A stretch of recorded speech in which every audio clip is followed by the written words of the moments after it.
Bonjour à tous, ici Stéphane Bonneau et bienvenue sur Goodberry. Goodberry, c'est une conversation avec des personnes inspirantes résidant en Berry pour évoquer leur parcours, leurs réussites ou leurs déceptions et plus largement l'organisation de leur quotidien. On évoque alors des anecdotes pour que chacun d'entre nous puisse retenir un conseil, une philosophie, voire une inspiration. Ces invités viennent d'horizons multiples, comme le business, la culture ou le sport, avec un point commun, le Berry. Aujourd'hui, j'ai le plaisir de recevoir Adrian Oprea, qui est à la tête de 4 magasins Jeff de Bruges et récemment le repreneur de la biscuiterie artisanale des Croquets de Charroux. Adrian quitte la Roumanie à 23 ans pour tenter sa chance en France dans le monde du rugby.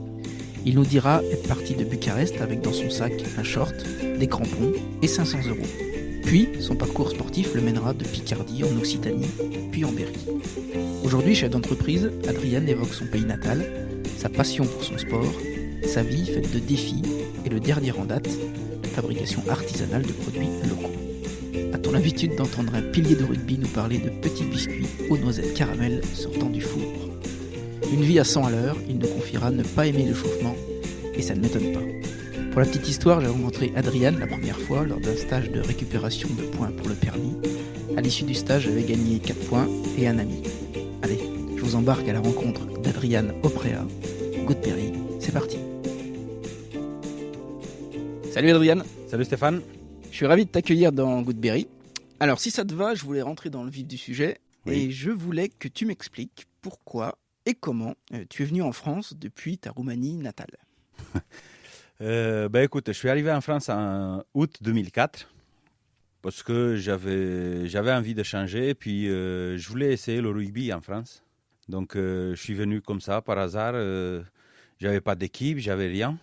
Je suis arrivé chez un copain qui était à Beauvais, passé une annonce dans le journal, dans le Midi Olympique, et en disant que je cherchais une équipe et tout ça. Et puis après, j'ai commencé à passer des tests et puis ça s'est fait. Donc je suis resté 2 ans dans le Gers, D'accord. à Montvazan. Et puis après, je suis arrivé à Châteauroux en 2006. Voilà, donc pareil parce que je voulais changer. Je voulais changer de région parce que dans le Gers, c'était un tout petit village de 2000 habitants. Donc, j'avais pas beaucoup de perspectives, on va dire. Voilà. Ok. Et quand tu es en Roumanie, c'est une longue réflexion pour partir en France ou il y a un moment précis où tu as décidé de partir? Non, comme ça, du jour au lendemain. Ouais. Ouais, ça m'est venu un soir. Donc, moi, mon copain qui était à Beauvais, ça faisait un moment qu'on avait joué ensemble à l'école de rugby et tout ça.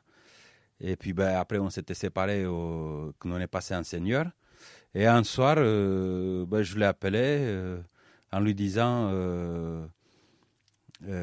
si je viens en France, est-ce que j'ai la chance de trouver une équipe et tout? Il me dit ouais, il n'y a pas de souci, on va trouver, on va se débrouiller. Et puis le lendemain, je suis allé m'entraîner le matin. Après l'entraînement, je suis rentré dans le vestiaire des entraîneurs, du staff. Et puis je les ai dit, écoutez, à partir de cet après-midi, parce qu'on avait un entraînement l'après-midi aussi, on s'entraînait 2 fois par jour. À partir de cet après-midi, moi je ne viens plus, je démissionne. Ah, c'était vraiment quelque chose, parce qu'ils ne voulaient pas me laisser partir. C'était vraiment... Ouais, c'est un moment difficile. Ouais, c'était compliqué, parce que non, tu ne peux pas démissionner, parce que tu es toujours sous contrat. J'ai dit non, franchement, je m'en fous, je viens plus. Tu étais professionnel? Oui. Donc je dis, je viens plus, c'est bon. Cet après-midi, vous me verrez par là. D'accord. Et c'est à quel âge que tu décides? J'avais 23 ans, ouais. Je devais prendre ma vie à main, voilà. C'était pas... Et tu es parti seul? Oui, tout à fait. Avec un sac de voyage, moitié rempli des affaires, des vêtements normaux, et moitié avec des vêtements de rugby, quoi. J'avais mon short, mes crampons, ouais. Et 500 € dans la poche. Oui, quand même. Et tu peux me dire ce qui t'a le plus surpris quand tu arrives en France? Ah, franchement, je peux pas te répondre, je sais pas, parce que c'était pas la première fois que je sortais, et c'était pas la première fois que je venais en France, en fait. La première fois que je suis venu, j'avais 15 ans, c'était en 96, tu vois. On venait quasiment tous les ans, c'était au mois d'avril, je me rappelle. on venait quasiment tous les ans et on faisait un tournoi international à Marseille. Voilà. Et nous, on venait avec notre équipe de club et puis on jouait vraiment contre des sélections. C'était un lycée en fait, mais c'était un club. On va dire c'était une école de rugby parce qu'on n'avait pas d'équipe senior. Et dans quelle ville? À Bucarest. On était 30 garçons dans la classe. Pas de filles. Ouais. Ah, c'était fou. C'est dur. Ah, c'était quelque chose. Non, c'était pas dur pour nous, c'était dur pour les profs. Je me doute. Tu peux nous raconter un peu ton enfance en Roumanie? Écoute, je suis né en 81, le 28 février. Donc là, tu vois, dans quelques jours, je vais faire mes 40 ans. J'avais prévu une fête de 300 personnes, mais bon, malheureusement, même si je le ferais au mois d'août, je le ferais quand même. C'est vrai. Et donc, je suis né en 81 dans un quartier populaire de Bucarest. Voilà, mes parents, ils étaient travailleurs en usine. Voilà, ils travaillaient tous les deux ensemble. Mon papa, il était responsable d'une partie de l'usine. Mm-hmm. Et ma maman, c'était sa secrétaire. Et c'est une usine de quoi? Et il fabriquait du textile. D'accord. Ouais, en fait, il fabriquait du fil pour le textile après, pour les vêtements et tout ça. Voilà. Voilà, au boulot, c'était lui le chef, à la maison, c'était la mère. Ça. Donc, voilà, après, j'ai voulu arrêter l'école, je pense, en 95, quand je suis rentré au lycée, en première année. Et puis, ce qui m'a sauvé, c'est le rugby, quoi. Parce que... T'en faisais beaucoup? Ouais. Et puis c'est les entraîneurs qui m'ont repris, qui sont venus me parler avec mes parents, parce que, bon, je suis né dans un quartier, on va dire, je sais pas, comme le Saint-Denis de Paris, quoi. Et on a beaucoup vécu. J'étais même ultras, tu vois. On avait un stade de foot à 200 mètres de où on habitait, je sais pas, 500 mètres, on va dire. C'était le Rapide Bucarest. Tous les jours, on était au stade. Et alors, les Français, ils n'ont pas beaucoup de références, tu sais, sur la Roumanie, à part le palais de Ceausescu, la marque automobile Dacia ou même le cliché de Dracula, tu sais. Oui. Pour le coup, qui est même un personnage du roman, tu vois, en plus. Tu peux nous parler de ton pays un peu? Pour connaître, il faut y aller. Ouais. Parce que moi, j'ai des amis, j'ai ramené des amis du rugby qui sont venus avec nous en Roumanie pour visiter, voilà, pour faire la fête. Et ils ont été vraiment agréablement surpris de la Roumanie. Hein. Et parce que c'est pas du tout... C'est une autre mentalité, c'est beaucoup accueillant. Voilà, quand on va chez les gens, ils te mettent tout sur la table. Dans tous les pays de l'Est, c'est comme ça. Oui. Mm. Et puis, il y en a qui sont venus pas qu'une fois, ils sont venus 2-3 fois déjà, hein, parce qu'ils adorent. Et quels sont, d'après toi, les sites à visiter si on veut découvrir le pays? En Roumanie? Ouais. À la mer, on va dire, il y a la delta de la Danube, qui est un peu au nord de la mer Noire. C'est vraiment très, très joli, parce que c'est à l'état sauvage. Et puis après, il faut aller dans les Carpates, il faut aller au château de Dracula, et puis pas que ça. Il faut aller dans les Carpates, c'est vraiment magnifique, c'est super. Et puis au nord-ouest de la Roumanie, c'est super joli. Il y a des monastères qui datent depuis au moins 2000 ans. Ouais. Parce qu'il faut voir d'autres cultures. Voilà. Ok. Pour revenir au rugby, tu es issu d'une famille de rugbyman, toi? Pas du tout, non. Mon frère, il en a fait un peu, mais juste essayé comme ça, mais non, vraiment pas du tout. Qu'est-ce qui t'a marqué quand tu étais petit pour faire du rugby? L'engagement. Engagement physique? Oui. Franchement, si j'y vais m'entraîner maintenant, c'est moins qu'avant. Mais des fois, j'ai vraiment envie d'y retourner sur le terrain et puis de me faire mal, quoi. C'est plutôt le côté sport de contact. Oui. Des fois, je me rappelle, quand on va à l'entraînement, je sais pas, il y en a un qui te rentre dedans. Pour moi, c'est un plaisir, quoi, tu vois, ça fait du bien au corps, voilà, alors que ça fait mal. Quoi. À quel poste tu joues? Pilier. Ouais. C'est, alors je suis pas très spécialiste du rugby, mais c'est celui qui pousse en mêlée, oui, c'est ça? Première ligne. Ouais, voilà. Donc tu pousses. Ouais. Bon. Est-ce que quand tu jouais, t'avais une préparation spécifique, tu vois, une habitude avant de rentrer dans le terrain ou un porte-bonheur avant de rentrer? Oui, j'aimais pas l'échauffement. Non, mais franchement, j'ai jamais aimé l'échauffement avant le match. Ah ouais? Ah non, non, non, non, non, non. Des fois, Donc tu t'échauffais pas? si, mais vraiment au minimum, quoi. Oui, franchement, des fois, je me tapais deux, trois claques sur les épaules et puis je bougeais un peu la tête et puis c'est bon, allez, on y va. Quel est ton meilleur souvenir au rugby? Le meilleur souvenir? Ouais. Ouais, je pense qu'on a été champion de Roumanie avec le Steaua Bucarest, ouais, en 2003. Merci pour le rugby en tout cas. On va parler un peu de business maintenant. Après ton arrivée au club de rugby donc de Déol, tu penses rapidement à ouvrir une franchise ou l'idée t'est venue progressivement? Non, pas du tout. En fait, j'ai commencé à travailler à Leclerc parce que bon, voilà, je gagnais plus de sous par rapport au rugby, hein. Et donc, je devais travailler pour gagner ma vie. Donc, j'ai commencé à travailler à Leclerc, rue de Tours, justement en 2006, quand je suis arrivé sur Châteauroux. Et après, je me suis marié, on s'est marié en 2008. Et puis mon épouse, elle peinait un peu à trouver du boulot. Voilà, c'était vraiment pas facile, quoi. Au boulot, ça se passait super bien parce que même j'avais un poste de responsable qui m'était proposé à Cap-Sud, au Leclerc de Cap-Sud. C'était avant l'ouverture, voilà. Mais il y avait quelque chose qui me... J'étais pas à ma place, en fait. Et un jour, j'y vais voir le PDG de Leclerc, Antoine Vézard. Et je lui ai dit on aimerait bien ouvrir dans la galerie un tabac presse.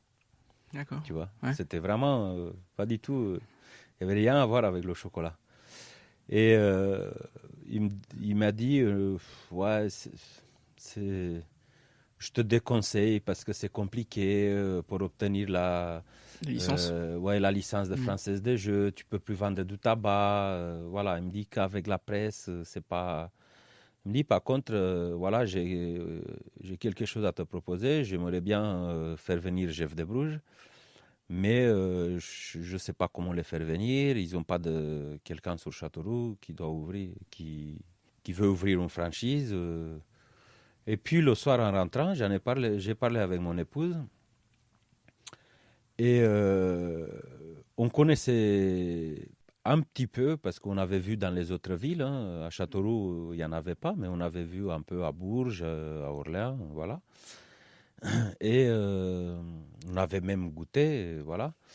Et je lui ai dit, et puis elle me dit, oui, pourquoi pas. Par contre, elle ne voulait pas du tout faire du commerce. Elle me dit, si on fait ça, moi je resterai derrière, je vais faire les préparations et c'est toi qui feras la vente, quoi. Voilà, elle était vraiment... Et donc le soir même, en cherchant sur Internet, sur le site Jeff de Bruges, on a rempli un formulaire de candidature pour la franchise. Mais on a fait ça, pas en rigolade, mais ça nous passait jamais par la tête qu'il y aura quelqu'un qui nous appelait, quoi. Et ben, le lendemain, une personne qui nous appelle, il nous dit est-ce que ça vous intéresse de venir à une réunion d'information à Paris? Ben, si vous voulez. Donc, on a été voir et tout. Après, ils nous ont proposé de faire une journée découverte, chacun à notre tour dans un magasin. Donc, moi, j'avais choisi Orléans à Saran. Et mon épouse, elle avait choisi rue de la République. Et puis en allant sur Paris, à la réunion d'information, en fait, le directeur général, le directeur du développement, il était de Châteauroux, natif de Châteauroux, voilà. Et ses parents, ils habitaient toujours, malheureusement, là, ils ne sont plus, ils sont décédés, mais ils ont habité à Châteauroux, dans la résidence au-dessus de la caisse d'épargne. D'accord. Voilà, et puis on le voyait au magasin jusqu'à il y a 2 ans, je crois. Et donc, après, on a commencé, voilà, petit à petit, à se poser sur le sujet. Voilà, après, on avait l'emplacement à Cap-Sud, on avait tout ça. on va dire avril-mai 2010. Et puis après, petit à petit, voilà, on a conclu notre projet. C'était vraiment pas facile parce qu'à l'époque, on n'avait pas la nationalité. On avait juste une carte de séjour. Donc, on a vraiment peiné au niveau des banques parce que on avait juste une carte de séjour. Et puis, voilà, ils étaient réticents. Mais on a réussi. Hein. T'as dû prendre la nationalité française pour... On l'a pris, oui. Ouais. On l'a eu en 2014. Oui, après. Voilà, ouais. Donc après. Après, ça s'est fait. En 2011, on a ouvert. Alors, tu te souviens du premier jour d'ouverture? Ouais.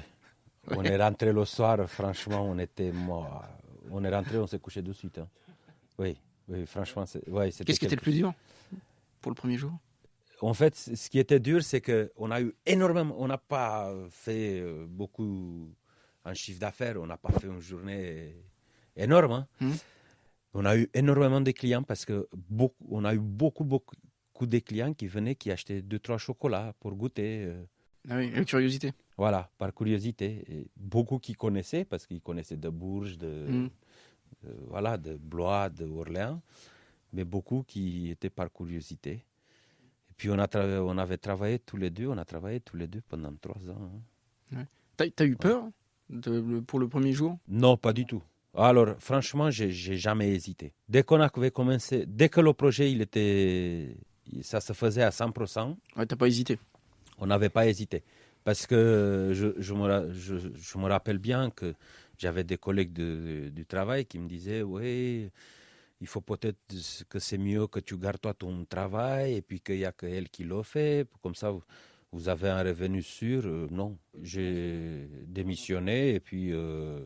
Moi, c'est ma mentalité, hein, voilà. Ça n'aurait pas marché, tant pis, j'aurais trouvé autre chose à travailler. Hein.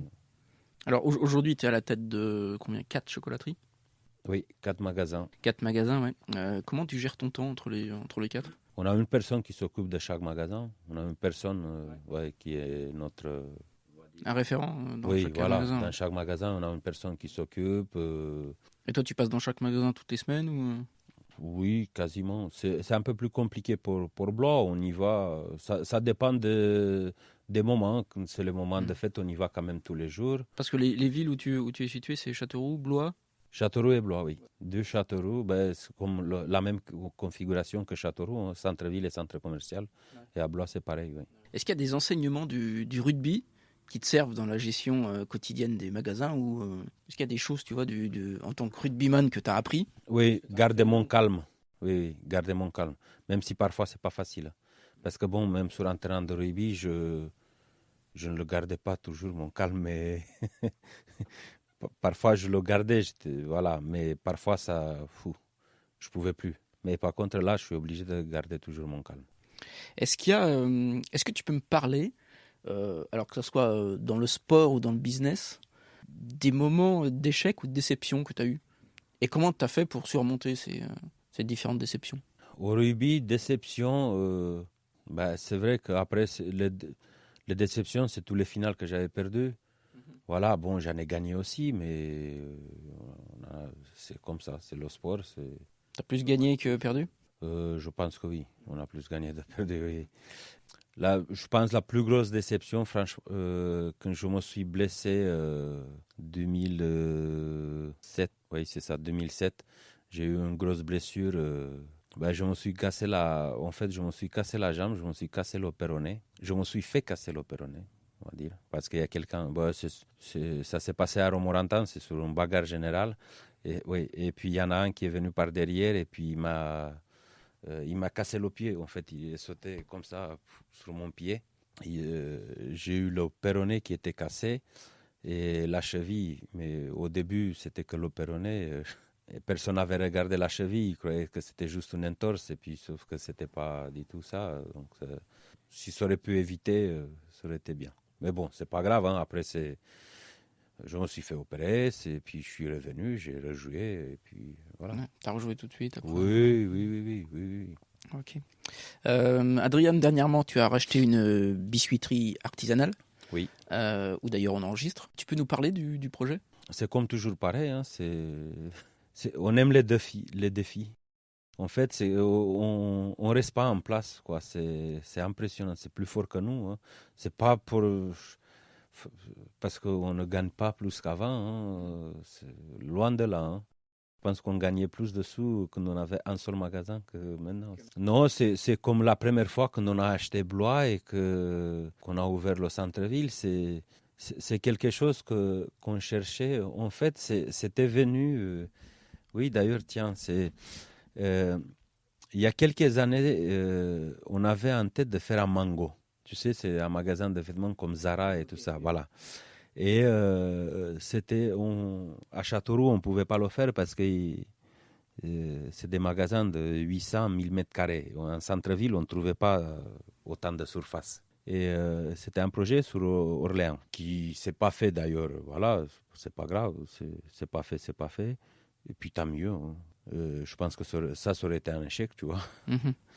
Et puis en allant à une banque, je crois que c'était le Crédit Agricole à Saran, à Orléans, la directrice, en discutant avec elle, en regardant ce qu'on fait, on avait déjà Blois et Châteauroux Centre-Ville, on avait les 4 magasins Jeff de Bruges. Et elle nous dit, mais franchement, je vois votre parcours, vous savez faire du commerce, quoi. Vous avez jamais d'échecs, vous savez ce que vous voulez faire. Et elle nous dit, pourquoi vous ne faites pas un truc à vous, en créant vous un magasin, une marque, quelque chose. Et donc ça nous a beaucoup travaillé dans la tête. Hein, Encore un défi. Oui, c'est ce qu'elle nous avait dit. Sauf que les années ils sont passées, voilà. Et puis, on en pensait tout le temps. Et après plusieurs réflexions, on s'est dit c'est beaucoup plus compliqué à créer quelque chose nous-mêmes. Et puis, on ne savait pas quoi. Voilà, on n'avait pas d'idée de quoi.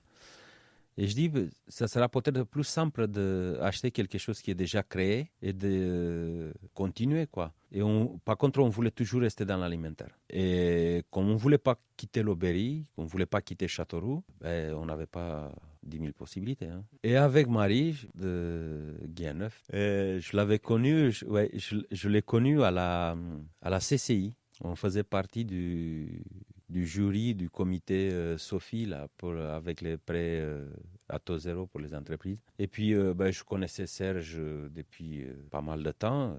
D'ailleurs, voilà, c'est une personne que j'admire beaucoup. Et puis, après, en discutant, on a discuté. Et puis, voilà. Après, il y a eu le confinement. Oui, en même temps. Voilà. Je me rappelle un jour, parce qu'on discutait beaucoup au téléphone.